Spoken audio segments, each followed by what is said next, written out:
पर पड़ी थी। उसके चारों तरफ खून बिखरा हुआ था क्योंकि उस लड़की की गोली मारकर हत्या कर दी गई थी।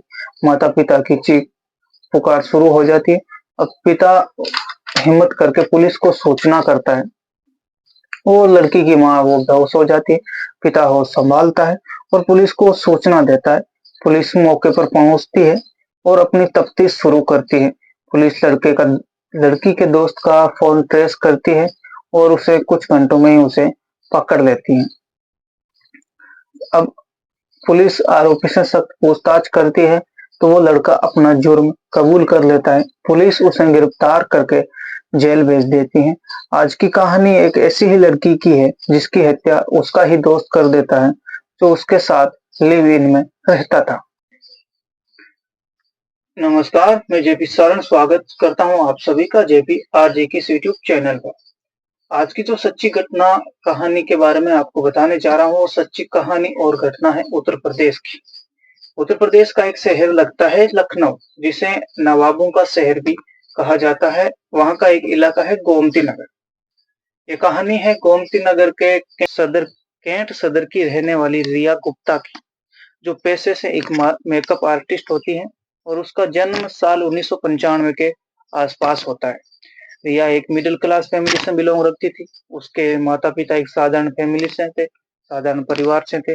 रिया की माँ गीता देवी गुप्ता गोमती नगर के सदर कैंट ओल्ड गोला बाजार में पिछले 20 सालों से एक ब्यूटी पार्लर चला रही हैं। रिया के पिता यानी शिव शक्ति गुप्ता लकवा यानी पैरालिसिस रोगी रोगी है, तो पूरे परिवार की जिम्मेदारी रिया और माँ पर होती है।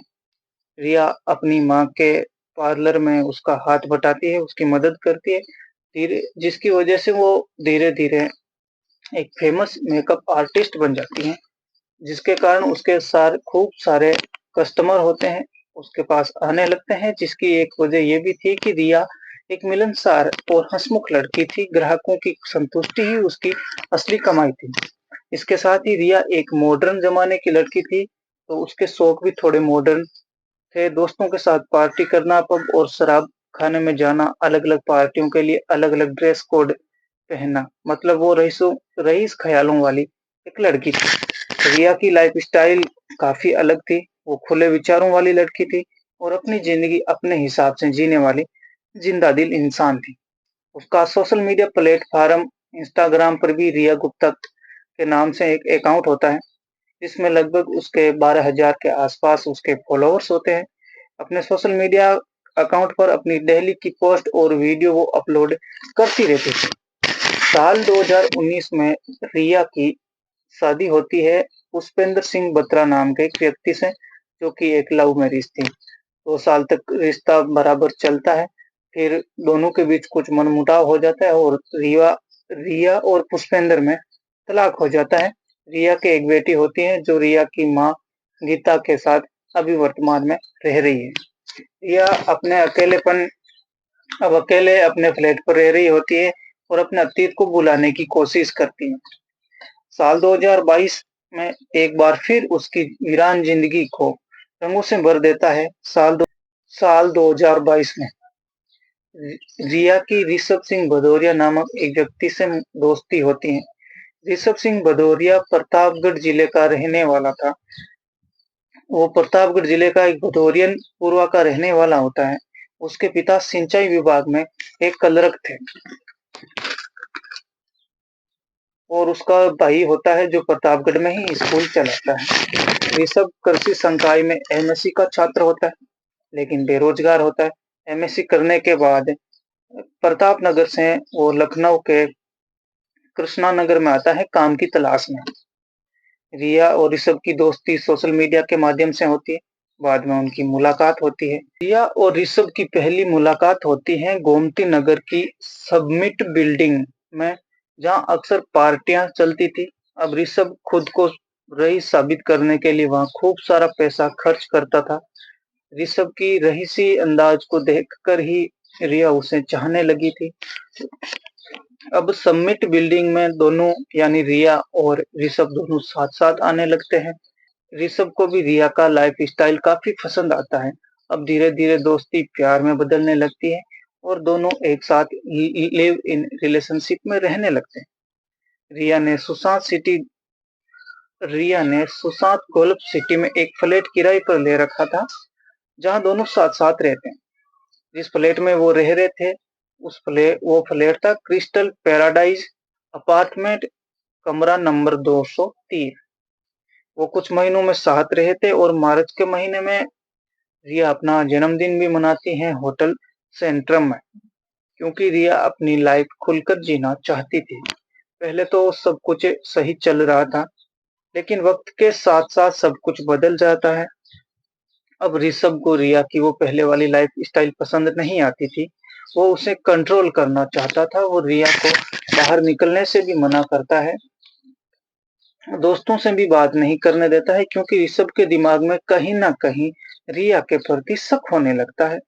रिया ऋषभ से शादी के लिए कहती है तो ऋषभ उसे मना कर देता है। अब दोनों के बीच धीरे धीरे दूरियां बढ़ने लगती हैं। 16 अगस्त 2023 की रात को देर रात पार्टी से लौटते वक्त ऋषभ और रिया में झगड़ा होता है। ज्यादा नशे में होने के कारण वो दोनों फ्लैट में आकर सो जाते हैं। फिर 17 अगस्त यानी अगली सुबह को दोनों के बीच रात की लड़ाई को लेकर बहस होती है। ऋषभ रिया को समझाता है, लेकिन वो दोनों झगड़े पर उतारू हो जाते हैं। फिर ऋषभ रिया को अपनी पिस्टल से गोली मार देता है।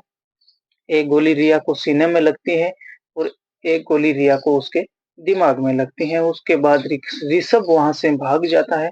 रिया की मां गीता की तहरीर पर पुलिस मामला दर्ज करती है और पुलिस घटना के कुछ घंटे में ही ऋषभ को गिरफ्तार कर लेती है।